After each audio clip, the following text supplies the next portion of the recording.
Bienvenidos a Cafeteando Derecho, charlas cotidianas de cultura jurídica, conducido por Sara Chávez. Comenzamos.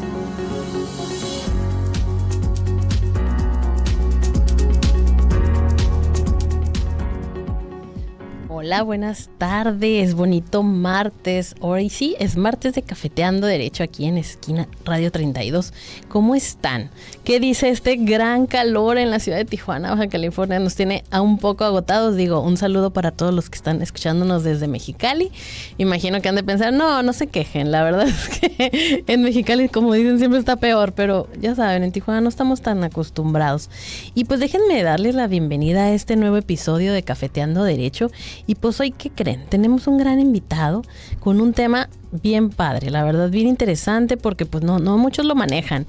Vamos a hablar de la correduría pública, la intervención de la correduría pública en el Código Nacional de Procedimientos Civiles y Familiares. ¿Por qué vamos a hablar de esto? Pues porque este Código Nacional va a entrar en vigor ya está por entrar en vigor. Y necesitamos saber cómo va a mejorar nuestra vida legal, la de ustedes, la de los abogados. Y pues, ¿quién mejor que nos hable también de cómo va a intervenir la correduría? ¿Cómo podemos sacarle provecho a la correduría pública con este nuevo código? Y para ello, ¿quién mejor que pues el presidente del Colegio de Corredores Públicos, el doctor Sergio Murillo Oliva, corredor público número 1 en Baja California? Bienvenido, Sergio, ¿cómo estás? Sara, pues muy bien, gracias. Pues nuevamente, como siempre, te agradezco el espacio que le das a la correduría pública, el espacio que nos brindas para poder precisamente explicarle a la comunidad qué hace un corredor público, ¿no? Ya hace un par de semanas estuvo platicando un poquito de nuestras funciones y lo ideal es que vayamos platicando de cómo intervenimos, pero ya de manera real en cada uno de estos códigos procesales, en cada una de estas leyes que tenemos en México. Sí, es que es muy interesante, la verdad, desde que hemos coincidido, que nos platicaron de tu colegio, cómo es que la correduría de repente no estamos aprovechando todos los servicios que puede prestar a los abogados, a los clientes de los abogados, y pues con tu intervención como presidente, la verdad que has hecho un gran papel para hacernos entender, ver y darnos toda esta información tan importante. La verdad que qué padre todo tu trabajo que has hecho en estos ya casi 2 años. Ya casi 2 años. Ahora sí que en diciembre terminamos el encargo. Esperamos haber cumplido con la encomienda que nos dieron todos, que me dieron todos mis colegas, miembros del Colegio de Corredores Públicos de Baja California. Y pues seguir al final de cuentas donde estemos, buscando más espacios para la correduría y seguir difundiendo la figura.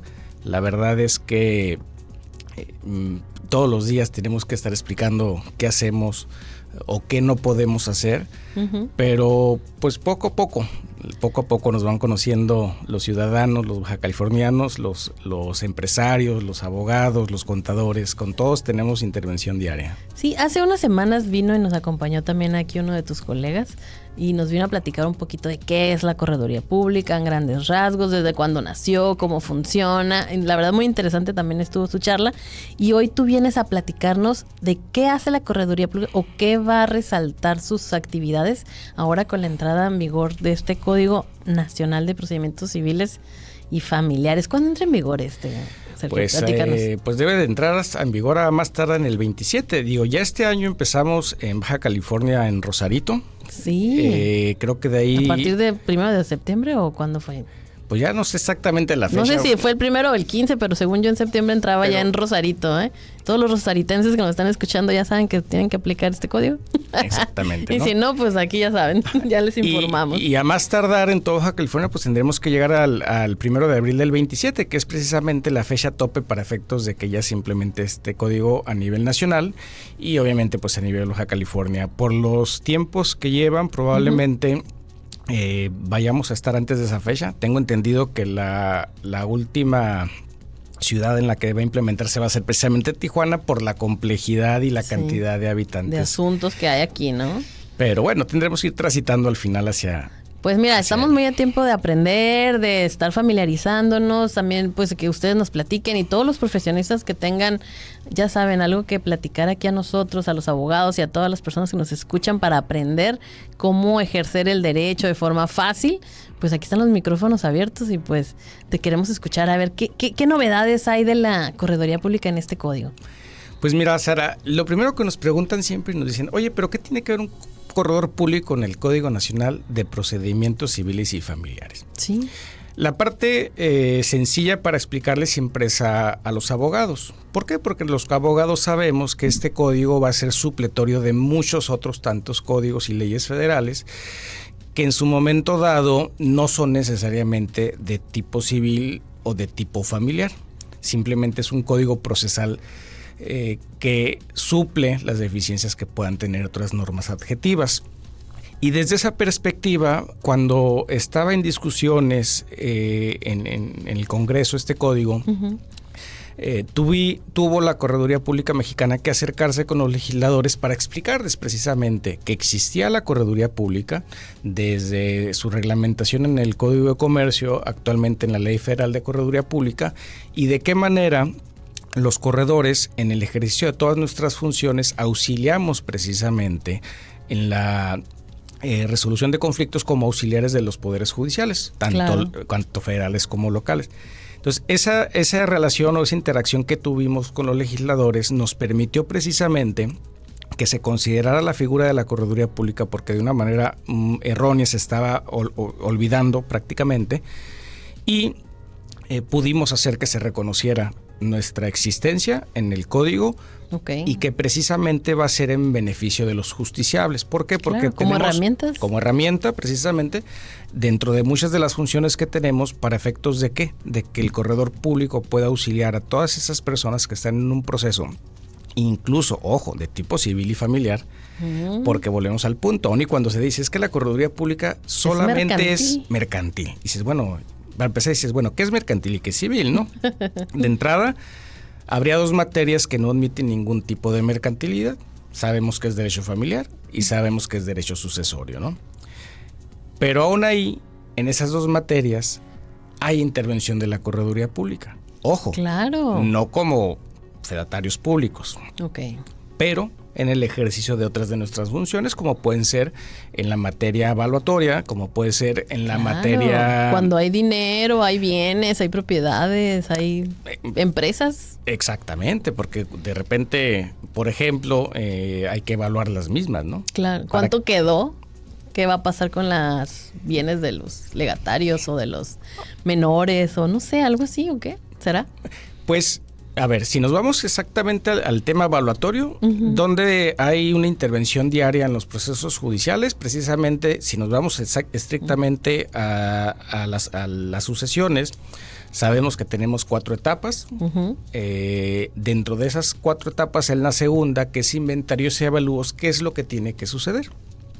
Que precisamente el albacea en conjunto con los, bueno, que al final le van a aprobar ese inventario y avalúos, lo van a aprobar los herederos y o legatarios, se debe de precisamente determinar cuáles son todos esos bienes que forman parte del patrimonio relicto, es decir, ¿qué dejó el autor de la sucesión? Sí, el que falleció. El que falleció, el de cuyos, ¿no? El de cuya sucesión se trata. Entonces, ¿qué fue lo que dejó? Y en una sucesión sabemos que podemos tener tanto activos como pasivos. No todos son nada más bienes. Claro, no nada más es me dejó dinero, también me puede haber dejado deudas. Exactamente, ¿no? Trit. Y ahí es donde viene la parte interesante de decir, bueno, y esos bienes que me dejó o que nos dejó, porque no nada más es uno, pueden ser varios, hay que determinar pues cuánto valen. Sí. Si fuera nada más una persona, a lo mejor no habría inconveniente. ¿Por qué? Porque pues al final me voy a adjudicar yo todos los bienes. Y las deudas, a ver, pagaré las deudas que haya y el remanente es con lo que me voy a adjudicar ya en mi patrimonio, ¿no? Sí. Pero, ¿y cuando tenemos varios herederos? No, bueno, ahí empezamos las complicaciones. Exactamente. Que si es verdad, que si no. Y o volvemos al punto, porque pudo no existir un testamento, y si no existe un testamento, habrá que ver en la sucesión legítima quiénes van a ser o a quienes se les van a reconocer derechos hereditarios, ¿no? Sí. Concurre o no concurre el cónyuge, supérsite. Tiene hijos fuera del matrimonio. Fuera de matrimonio. Si hay sucesión va a ser por cabeza o por estirpe. Y empezamos en esa complejidad que es propia del derecho sucesorio, que es muy bonita, pero también tiene un grado de complejidad interesante. Y ahí es donde decimos, bueno, y si no todos van a recibir exactamente lo mismo, sería importante saber cuánto valen los bienes que van a formar, bueno, que forman parte del patrimonio del autor de la sucesión, y que al final se va a determinar qué le voy a adjudicar a cada quien. Claro. Y es tan importante porque si no, de una manera muy incorrecta, pudiéramos estarle adjudicando mayor patrimonio a uno de los herederos en detrimento del otro, por una mala evaluación, o por pensar que solamente tenemos que evaluar el bien inmueble. Y dicen, es que ¿por qué evaluamos nada más el bien inmueble? O bueno, ¿qué sucede a veces en la práctica? Es que es el que ocupa tiene una obligación registral. Hay que inscribir la transmisión, porque con el puro testamento no voy a ir a registro público de la propiedad y no me lo van a poner a mi nombre, ¿verdad? Entonces, ¿qué dicen? Pues es que hay que hacer todo el trámite. Y al final voy a tener que recaer en una escritura pública otorgante notario, precisamente para que sea el documento que me acredita como propietario del mismo. Para llegar a esa última etapa de la adjudicación, primeramente tenemos que saber cuánto vale, ¿no? Porque no le vamos a dejar un inmueble de 100 metros cuadrados en plena Avenida Revolución a uno y decir que vale 1 millón, y el de al lado, que tiene las mismas características, decir que vale 2 millones. No, pues sí. En teoría debería de haber una coherencia entre los valores que se están estimando dependiendo del tipo de bien, y ahí es donde la correduría pública puede participar. Y entonces la parte importante, dices, bueno, y si tengo acciones, ¿cuánto valen? Un error muy común, que no sé si te ha tocado ver, ahorita me platicas, es que luego cuando se hacen los avalúos de las empresas dicen, oye, ¿cuánto valen las acciones de la empresa? Ah, pues mira, tiene 50,000 acciones y el capital social es de 50,000 pesos. Ah, pues si le tocaba el 50%, pues tiene 25,000. Entonces, 25,000 pesos a las acciones de la empresa. Pues no, pero pues resulta que la empresa es propietaria de 3 torres en plena zona Río. Claro. Y de tipo comercial y habitacional. Y pues esos son los bienes que forman parte del patrimonio de la sociedad. El capital social, sí, será de 50,000 pesos. Pero todos sus activos, exactamente, sus pasivos, ya no sabemos, eso fue con lo que inició, ¿no? Exactamente, ese fue su capital social inicial, y a lo mejor por alguna razón nunca hicieron un aumento de capital en cuanto a los demás bienes que se fueron adquiriendo, o lo demás simplemente se generó a raíz del desarrollo de la actividad económica de dicha empresa. Sí. Pero dices, ¿y entonces realmente valdrá 25,000 pesos el 50% de esa empresa? No creo. Si no, no sería negocio, ¿no? Pues ahí habría, quién sabe, ¿no? O a lo mejor ya con tantos acreedores ya se acabó. Todo puede pasar, pero al final de cuentas, ¿qué es ocupamos que alguien externo que nos diga venga? ¿Cuánto vale, no? Sí, estar seguros de que estamos peleando o no. Exacto, porque ya, y si nos seguimos quedando en el trámite ahorita de la sucesión, ¿qué es lo que sucede? Pues que de repente, si hacemos el inventario y avalúo de todos los bienes, decimos, tenemos 2 inmuebles, cada uno vale 1 millón, el otro vale 2 millones, como comentábamos ahorita. Y aparte tenemos 25,000 acciones de una empresa y tienen un valor de 25,000 pesos. Ok. Pues entonces, ¿y tú con qué bien te quieres quedar? Claro. Digo, con el uno, con el no, o sea, no sabes. Te dejo el inmueble que vale 1 millón, o te toca el inmueble que vale 2 millones, o las 25,000 acciones que valen 25,000 pesos. Ojo, dependiendo del porcentaje que te corresponda en la sucesión, ¿no? Entonces, ahí es donde en un momento dado un mal inventario y unos malos avalúos nos pueden dar otro resultado. Pues una falsa apreciación de la realidad. Sí, o sea, totalmente. Realmente, ¿qué es lo que vale en ese patrimonio, no? Y entonces, ahí la parte importante en la intervención que tuvimos en las mesas de trabajo con los legisladores, de explicarles la figura de la correduría pública, las funciones que tenemos desde la Ley Federal de Correduría Pública del 92, fue que entendieron el potencial de no no eliminar nuestra intervención en el Código Nacional. Sí, como aprovechen nuestra figura, por Dios. Exacto, o sea, la verdad es que fuimos a levantar la mano, o sea, aquí estamos. Seguimos trabajando en esto. Seguimos trabajando diariamente, ¿no? Y hay una parte importante que viene a cambiar un poquito cómo se realizaban los procesos sucesorios al día de hoy en Baja California, bueno, todavía está su implementación, es de que ya se restringe un poco quiénes van a poder ser peritos evaluadores en los trámites sucesorios. Ok. Y al día de hoy, bueno, cuando ya se implemente de manera completa en todo el estado el Código Nacional, solamente van a poder participar en los avalúos de los inventarios avalúos de la sección segunda del proceso sucesorio, peritos de instituciones de crédito, Okay. corredores públicos y peritos que formen parte del padrón del Poder Judicial respectivo. Entonces, eso dice el artículo, el código. Eso dice el código exactamente, ¿no? Ahorita si quieres o no. No, está bien. ¿No? ¿Me crees? Sí, te creo, o sea, pero sí lo dice, habla de la figura, pues, de Sí, corredor público. exacto, sí, habla expresamente de la figura de la correduría pública. Y ahí, ¿cuál pudiera ser una ventaja de solicitar la intervención de un corredor público? Una de las principales ventajas, considero, sería que el corredor público, por su designación, por su habilitación como tal, el mismo código en el artículo 300 te dice que la calidad de corredor público, bueno, que la habilitación de corredor público reconoce para todos los efectos legales la calidad de perito evaluador. Okay.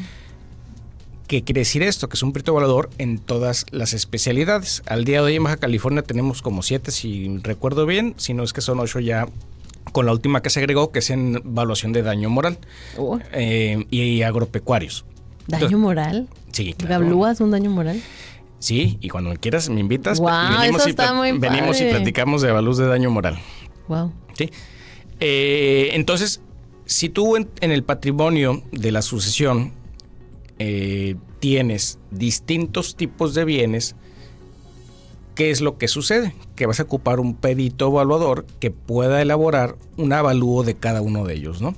Puedes tener un avalúo de joyas y de repente también traes un par de obras de arte que también hay que evaluar. Tenemos los inmuebles y tenemos unas acciones de empresa. Y todos esos bienes tendrás que evaluarlos para efectos de poder integrar de manera completa la sección segunda. Si contratas a un perito que te pueda auxiliar a lo mejor en el avalúo del inmueble y en el avalúo de los bienes muebles, vamos a pensar a lo mejor las joyas, pero a lo mejor en una completa ética del perito te va a decir, nada más que yo en las obras de arte no te puedo auxiliar. Bueno, voy a buscar un perito que me pueda auxiliar para evaluar la obra de arte. Y en el de empresas no sabes que en el de empresas tampoco. Bueno, y me consigo un perito para evaluar la empresa. No, pues ya tuviste que buscar 3 profesionistas diferentes. Pues así sucede en la práctica, o así debería de suceder realmente en la práctica. La ventaja de poder auxiliarnos de un corredor público es que al no tener una limitante en cuanto a las especialidades en materia evaluatoria, obviamente siempre si hay algo que sale de nuestro expertise, la ley nos permite podernos auxiliar de un experto para que me diga, a ver, ocupos que me digas de manera específica en cuanto a esta joya, la calidad del diamante.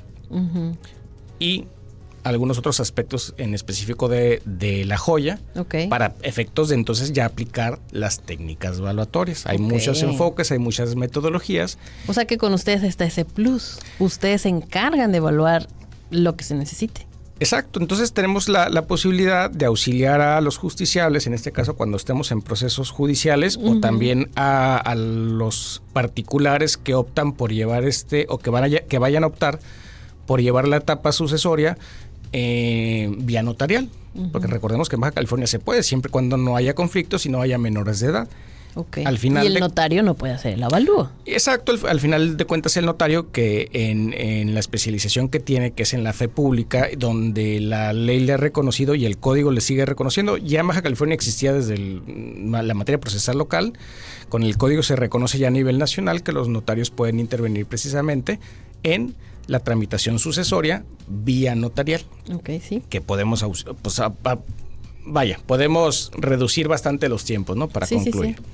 Y entonces ahí también podremos auxiliar a los particulares con sus avalúos para que puedan ir con el notario y decir, ese es el inventario, estos son los avalúos, y pues hay que seguir con las siguientes etapas para adjudicarnos, ¿no? No, pues qué interesante. Pues fíjate, Lick, vamos a un corte.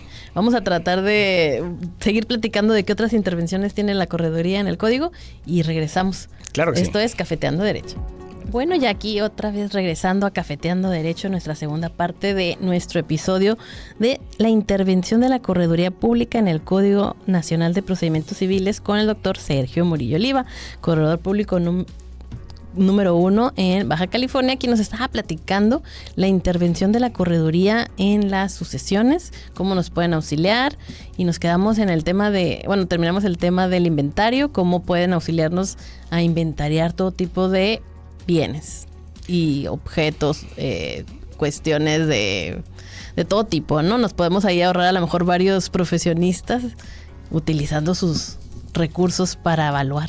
Pues, exacto. Bueno, exacto. Entonces ahí, para ir cerrando temas, porque digo, la verdad es que nos podemos quedar platicando 1000 horas. El tema evaluatorio es un tema que en lo particular me gusta mucho.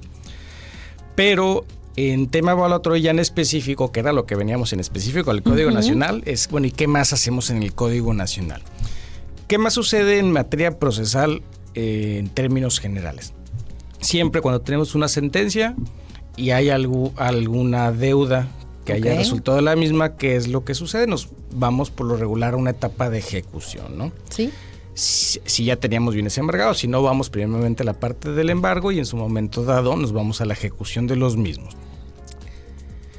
Algo que la abogacía va a tener que considerar es que la manera en que se hacían estos procesos van a cambiar radicalmente, al menos los procesos de remate que se vayan a seguir conforme al código. ¿Por qué? Porque ya la manera en la que estábamos acostumbrados a que se llevaran a cabo precisamente lo que era la primera almoneda, la segunda almoneda, la tercera almoneda, y pues era hasta que te canses, ¿no? Sí. Es decir, te puedes ir a una cuarta, quinta porque no había una limitante en materia procesal. Al día de hoy, cuando entre en vigor de manera plena en todo el estado, esa forma en que se hacían las subastas y cada una de las almonedas va a cambiar radicalmente. Ahora, ¿qué va a suceder? Primera almoneda va a salir a 2/3 partes del valor del bien en conforme a avalúo. Igual que sucede al día de hoy, ¿no? Pero ahora tú recuérdame qué sucede si en la primera almoneda no hay postores que resulten ganadores de la misma. Nos vamos a una segunda. Y se baja el precio, y si es segunda, hacemos una reducción del precio. ¿Sí? ¿De cuánto? ¿Te acuerdas? No. En materia civil. En materia civil, al menos conforme la materia local procesal todavía, se rebaja un 20%. Entonces, ya de 2/3 partes que traías de inicio, le vas a rebajar un 20 más.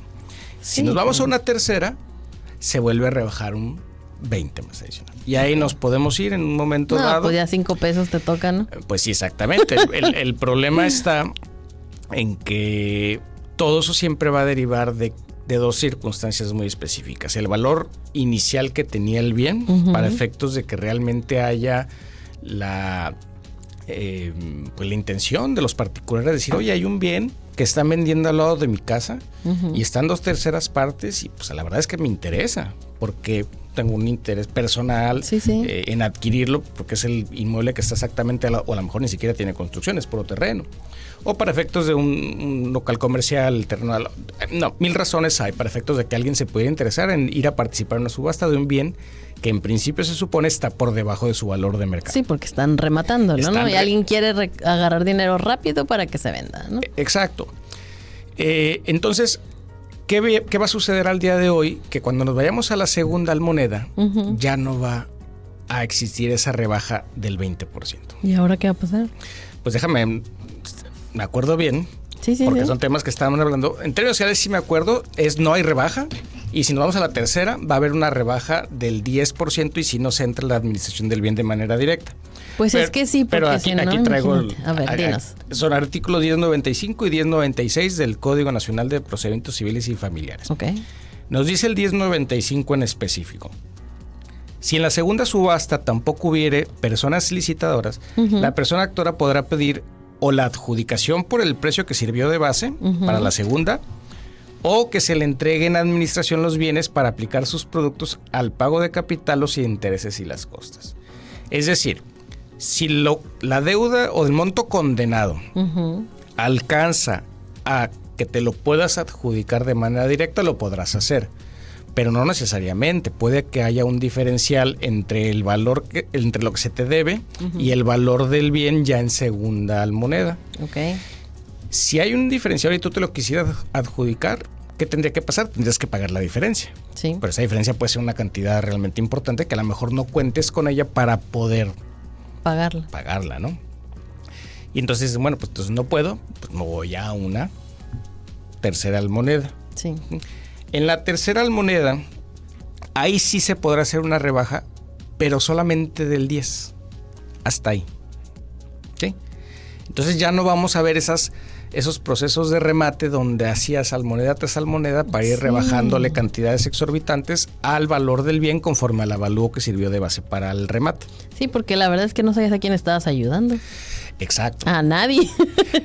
Pues sí, exacto, ¿no? A Entonces, nadie. ¿qué es lo que va a suceder? Lo que va a tener que suceder en términos generales en todos estos procesos y en general en la sociedad mexicana, sí, vamos a tener que llegar a generar una cultura de la subasta. Una cultura en la cual es necesario que se publiciten de la mejor forma todos los bienes que están sujetos a un proceso de este tipo, para efectos de que precisamente la gente que pueda tener un interés en ir a participar en la misma se enteren y vayan. Al día de hoy... Claro, no, es todo oscuro. Nadie sabe dónde se subasta, dice que los publican, pero nadie nos supo, ni vio, ni quién ganó, ni cuántas salmonedas hubo. Exactamente, la verdad es que es lo que pasa al día de hoy y ahí es donde encontramos, no propiamente en materia de bienes inmuebles, sí en materia de bienes muebles, en materia de subastas de bienes muebles se sigue contemplando la participación del corredor público y ahí sí seguimos siendo las salmonedas con rebajas del 10 en bienes muebles. Lo que estamos hablando son para bienes inmuebles, ¿sí? No, y yo lo he visto, yo por ejemplo que me dedico al derecho fiscal, la autoridad hace lo mismo. Publica y de repente un bien embargado, aparte que empieza con que cuesta el 60% de su valor. Y en la primera almoneda, o sea, terminan recuperando súper poquito el crédito, entonces a la persona le quitaron su bien, pagó súper poquito y sigue debiendo un chorro. Sí, porque luego actualizaciones y recargos. Claro, y demás, ¿no? O sea, al final te quitaron tu bien y pagaron 3 pesos de la deuda de 1 millón. Sí, por lo regular. Es terrible. Y lamentablemente eso es lo que pasa. Entonces, ¿qué es lo que a donde nos debe llevar este código? Y con una intervención completa de la correduría pública a generar esa cultura de subastas y que los bienes se puedan enajenar al mejor precio. Claro, porque se supone que es para liberarte de un problema. Exacto, no para generarte no doble. Para que ya te quedaste sin bien y aparte quedaste con tu deuda todavía que no pudiste bajar. Exactamente. Entonces, ahí fíjate que esa función, y quisiera decir la toral, es de las funciones más principales que tiene la correduría, el ser un agente intermediario, sí. El ser precisamente ese corredor de bienes, de todo tipo de bienes, y aquí podemos hablar de bienes muebles, de bienes inmuebles, como precisamente lo platicaba Manuel Fernández hace un par de semanas. Esa es la función tradicional del corredor, el hacer corretaje. ¿Y qué sucede en otros países donde la figura ha evolucionado de formas distintas a como ha evolucionado en México? En Argentina y en Uruguay, por ejemplo, y otros países de Latinoamérica, cualquier bien mueble o inmueble se tiene que hacer la subasta por medio de corredor público. A fuerza. En función de martillero. Pero entonces es precisamente este profesional en aquellas latitudes el que se encarga de publicitar de la mejor manera. Es que es mucha chamba para el juez. Exactamente. No pueden, o sea, de verdad, los jueces, yo sé que mucha gente los critica, pero son muchas actividades que no las pueden verificar, supervisar y ya saben que sáquenlo como sea. Exactamente, entonces por eso todas las información de las subastas, ¿dónde están? Pues en el boletín judicial. Y a ver cómo sale, pues a ver. Pues yo le preguntaría aquí a nuestros amigos cuándo leyeron la última vez el boletín judicial, Nunca, pues ¿dónde? Digo, es en internet, pero la gente no se va a meter. Exacto, ¿no? Y luego cuando pones a ver y son puras letritas y chiquitas, se Sí, ponen... o cuando van a comprar el periódico El Sol. Nadie lo lee ni lo ve, más que... Bueno, es que aparte en esa sección no la brincamos, ¿no? Entonces, ¿qué es lo que sucedería con una correcta intervención de la correduría? Que se publicitaría de la mejor manera. Y por un tercero, entonces, tú te ajeno. ibas a enterar precisamente cuando están rematando el bien que está al lado de tu casa. Claro. Y si no es para tu interés personal, pero a lo mejor habrá alguien que sepas que le interesa de manera personal un bien en la zona por X o Y razones. Entonces, esa intervención creo que va a ser importante, el ver qué se hacen en otros países por parte de los corredores públicos, de ver de qué manera son auxiliares del Poder Judicial, tanto federal como local, Sí. para quitarles esa carga de trabajo y precisamente que el juzgador se dedique A juzgar. a juzgar. Emitir sentencias, fallos, acuerdos, resoluciones. Exactamente. Entonces, toda esa carga... Y le da transparencia al procedimiento. Pues adicional, bien lo comentas, es un tercero totalmente imparcial el que va y participa en esa subasta, incluso con la posibilidad de, como sucede, comentaba, en estos países de Latinoamérica, de que sea el mismo subastador el que está haciendo el avalúo de los bienes. Al final, la garantía que otorgamos los corredores públicos para ejercer nuestra función, no nada más es nuestra función de fe pública, que ojo, no hemos hablado nada de fe pública, ¿no? También. Es otra de las facultades. De las facultades. Entonces, esa garantía que otorgamos es para todas las funciones que conforme la Ley Federal de Correduría Pública se nos han encomendado. Y aquí tenemos precisamente el tema de las subastas, tenemos el tema de los avalúos. Entonces, si un corredor público auxiliando al Poder Judicial en algunas de estas funciones, en un proceso en específico, hiciera un mal trabajo, por dolo o por culpa, Claro. hay una garantía. ¿En beneficio de quién? Del justiciable que en su momento dado Claro. fue perjudicado. Sí, porque al final, o sea, el juez no es como que se deslinda totalmente del tema, sino supervisa que sí se lleve y cualquier queja, pues se la hacen llegar al juez. Exactamente. ¿No? Sí. Entonces sí tiene buena garantía, la verdad. Ah, me convences, licenciado. Bueno. Gracias. Cuando tenga gracias. una avalúo te voy a preguntar. Muy bien. No, y digo, ya quedamos luego, habrá que coordinarnos para ver el tema de los avalúos de daño moral. Ah, ese no, es que yo no sabía que había avalúos de daño moral hechos por ustedes. Yo decía, ¿cómo lo vamos a hacer? Bueno. Es un temazo, ¿eh? Sí, Para la responsabilidad patrimonial del Estado. y luego ya ves que por ahí hay una limitante, ¿no? En cuanto a montos, pero luego... Lo queremos, o sea, bueno, ya les platicaré. En la Academia de Derecho Fiscal yo creo que nuestro próximo invitado va a ser cómo demandar al Estado a través de la ley de responsabilidad patrimonial. Pues y a veces nos invitas. sí, para que vayan. Y pues el tema, no sé, habría que preguntarle también a ese especialista cómo va a ser, cómo sugiere que es el tema de evaluar el daño moral. Ya. ¿Verdad? Entonces, si tú nos acompañas también en esa plática, pues sería súper padre. Pues, me tendré que levantar temprano. Ay, ya sé. Yo vengo desde Ensenada y las Ay, pláticas... siempre somos muy mañaneros. En las pláticas en la academia son a las 8 de la mañana. Pero bueno, platícanos qué otro tema, aparte de esto de los avalúos, nos pueden intervenir ustedes, pueden intervenir. Pues mira, conforme al código, y que ya es una función que tenemos reconocida en otras normas, es el tema de la fe pública en cuestión de la ratificación de documentos. Okay. En el Código de Comercio ya venía reconocido, en nuestra Ley Federal de Correduría Pública y Reglamento también viene la referencia a la intervención que hacemos en este tipo de instrumentos públicos. Y de manera expresa se pone en el Código Nacional de Procedimientos Civiles de que podemos intervenir precisamente para esas ratificaciones o reconocimiento de firmas en documentos. Entonces, si hay necesidad en ratificar la firma o firmas, ya sea total o parcial, porque a lo mejor solamente una de las partes que está ratificando porque la otra se encuentra en el extranjero. Ok. Que de repente es una duda que tienen muchos usuarios. Dicen, oye, híjoles, que uno está en España y el otro está ¿Cómo le hacemos? en Sí, China me lo han preguntado. y uno está aquí en México y ocupamos ratificar, ocupan venir todos de allá, ¿no?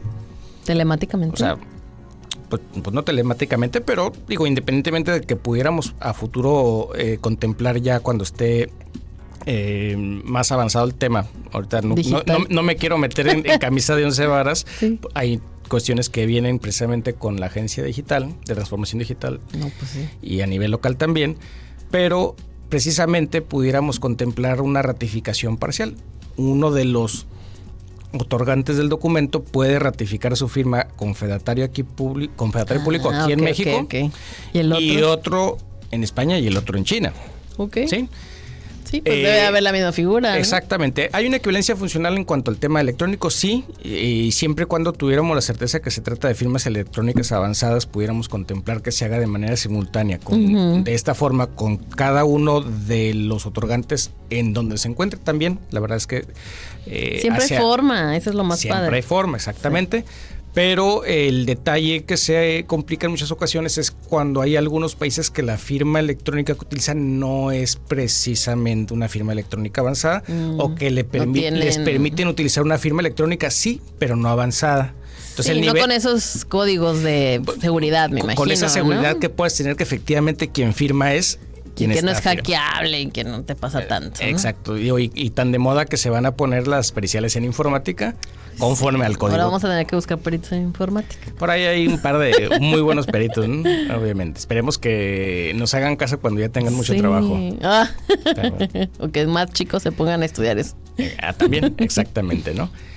Entonces, esto ya venía reconocido como una actividad que realizamos como corredores públicos de manera diaria, y pues ratificamos muchos tipos de documentos, muchos tipos de contratos. Pero platícanos como esos ejemplos de cuándo alguien ocupa una ratificación de firmas. ¿Cuándo lo utilizamos? Sí. ¿Cuándo ocupamos? Digo, al día de hoy, por ejemplo, como corredores, siguiéndonos a la materia mercantil, algo que ratificamos muy comúnmente en el día a día son ratificaciones de contratos de cualquier tipo de naturaleza mercantil, ratificaciones de documentos también de cualquier tipo. Por ejemplo, una ratificación de un pagaré. Tan recurrido es que luego en un juicio van y dicen que no era la firma, y nos vamos a tener que meter a una cuestión de periciales en grafoscopía para determinar si eso no es la firma, y si se determina que no era, pues entonces no hay título ejecutivo, ¿no? Tendríamos que irnos por la relación subyacente de dónde derivó esa deuda, ¿no? Pero la acción ejecutiva ya no la puedes ejecutar. ¿No? Entonces, de manera muy común nos piden que auxiliemos a los particulares para ratificar la firma de ese pagaré, y entonces ya no queda duda de dos cosas: de que la persona firmó el documento y que reconoce su deuda.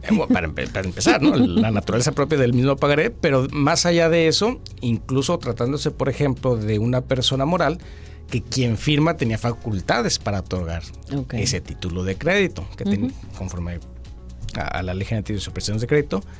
Entonces eso ya hace una posible ejecución ante un incumplimiento, pues en algo más sencillo. Ya no hay duda de que efectivamente, o sea, ya no sería una medida una medida dilatoria que se podría utilizar para efectos de retrasar la resolución del juicio, decir que no era mi firma, que lamentablemente, digo, no debería de pasar, pero pasa. Pues sí. ¿Sí? ¿Qué más en materia de fe pública, que es el tema que estamos comentando ahorita, si en específico viene y se reconoce en el Código Nacional que, ojo, hay que hablarlo, en Baja California ya existía en materia procesal la intervención de fedatarios para las consignaciones. Ya ves que es muy común que de repente pues quieres pagar y no se dejan. Eso está bien raro, pero la gente no se deja pagar también, ¿eh? Pareciera que que sí queremos, no pasa, pero exacto, ¿no? O que sí pagas, pero luego no te quieren extender el recibo. ¿Por qué no quisieran que recibirte el dinero? Pues para rescindir el contrato, para decir que incumpliste, para no cumplir su obligación. Por eso mucha gente a veces ya no te reciben los pagos. No te reciben los pagos y no te dan tu recibo, ¿verdad? Correspondiente. Exacto. Y entonces, ¿qué es lo que en común se hace? Pues hay que se consigna en juzgado, hay que ir a consignar. ¿Qué implica esto? Pues es decirle, oye juez, fíjate que tengo ese problema y pues ocupo que me ayudes. Y el problema, ¿cuál es? Tengo una deuda, quiero pagar y no me quieren recibir el pago. Claro. Entonces quiero que vayas tú para efectos de que quede constancia que yo sí estoy cumpliendo mi obligación. Que yo sí. Y quiero pagar. Si es una obligación de pago en numerario, pues ¿qué es lo que se hace? Pues que tienes que depositar el dinero en el juzgado, ¿no? y ya hasta en tanto la persona vaya, pues en su momento dado se le entregará el dinero, pero toma la obligación, se da por cumplida. Okay. En Baja California ya desde antes comentábamos, o sea, esto viene a abrir el tema de la correduría, pero desde antes ya se contemplaba la participación del notariado. Uh-huh. Y ese mismo acto, esa misma diligencia que la hacíamos o que la hacemos de manera regular por medio del juzgado, la podemos hacer por medio de notario. Cuando entre en vigor en todo el estado el Código Nacional de Procedimientos Civiles y Familiares, en las materias que correspondan, porque habrá obligaciones que tiene que cumplir, por ejemplo, una sociedad mercantil que está en duda de que si es civil o mercantil la obligación, pero al final de cuentas ocupa cumplirla. Uh-huh. Vamos a poder contemplar la participación de la correduría pública. Okay. Entonces, ahora voy a tener la opción, yo, usuario de servicios de fe pública, de decidir si voy al juzgado, okay, con notario o con corredor. ¿Para efectos de qué? De que sea este particular o que sea la autoridad quien me auxilie. ¿En resguardar mi dinero? No, pues bueno, fuera, ¿no? Bueno. Pero no. Porque luego hay dudas, ¿no? Que se dice, oye, pero entonces el corredor o el notario se van a caer el dinero. Es que... Sí. No, bueno, es que eso no lo platicamos, ¿no? ¿Quién se lo queda? Nosotros no nos quedamos con el dinero. Okay. Pudiéramos, actuando como particulares, sí, pero no pudiéramos hacerlo al mismo tiempo que intervenimos como fedatarios. Ok. ¿Tendrán una cajota fuerte?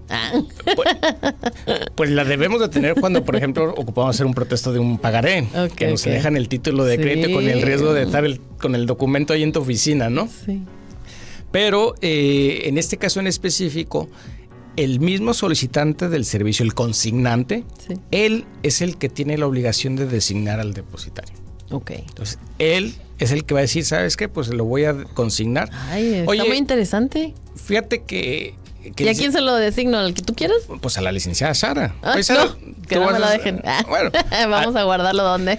No, al final si es una obligación numerario, pues, está bien, yo soy tu depositario. Okay. Y lo voy a dejar en el banco. Sí. Y por el servicio que te vaya a prestar, pues yo te voy a cobrar un honorario. Claro. Punto, ¿no? Pero digo, puede haber consignación de otro tipo de bienes también, que conlleven la obligación de tener algún almacén especializado por mil circunstancias, ¿no? ¿Se puede? Sí. ¿Qué sucede también en materia judicial? Yo quisiera saber entonces en el juzgado cómo vas y consignas otro tipo de bienes. Es que está muy interesante en todo lo que nos platicas, porque esto es para auxiliar a los jueces. Sí, claro. Es también. Que es lo que les digo, a los jueces no les podemos pedir que hagan todo. Guardan el dinero, pero que o sea, tantas cosas que dices, oye, no puede hacer todo y todavía tiene que ir a ver que estén las almonedas, la tercera, la segunda, no además, puede. ¿No? Entonces, este Código Nacional tiene como beneficios auxiliarse de expertos. Claro. En que puedan prestar un servicio más concreto, más eficaz, más profesional. Y yo le sumaría una palabra más ágil. Porque todos necesitamos que esto sea rápido. Exacto, y porque los tiempos del juzgado no le dan abasto al juez para poder resolver todo lo que tendría que resolver de manera diaria para que fueran al día. O sea, el tiempo del cliente y del abogado es inmensamente distinto al tiempo del juez. O sea, no se le critica a todos como abogados, ahora litigante. Digo, wow, cómo se tardan los juzgados. Pero cuando estás en un juzgado, el mundo rueda bien rapidísimo y tienes tantos asuntos y el día no te alcanza para resolver lo que te toca hacer. Exacto. Entonces, si ocupas externos, personal profesional calificado que ayude en las labores del tribunal. Exacto. Y ahí es donde la correduría pública precisamente va a poder auxiliar a partir de la implementación en todo el país de este código. Todo el país ya tiene que estar en el 27. Sí, claro, todo. Okay. Vámonos, ojalá. Bueno, y vamos diferente en todas partes, ¿no? Ciudad de México fue de los primeros que empezó. Es que Rosarito ya. Sí, claro, pero por ejemplo Ciudad de México empezó por materias. O sea, toda esta materia vamos a implementar primero y ahí van avanzando. No sé al día de hoy cómo van.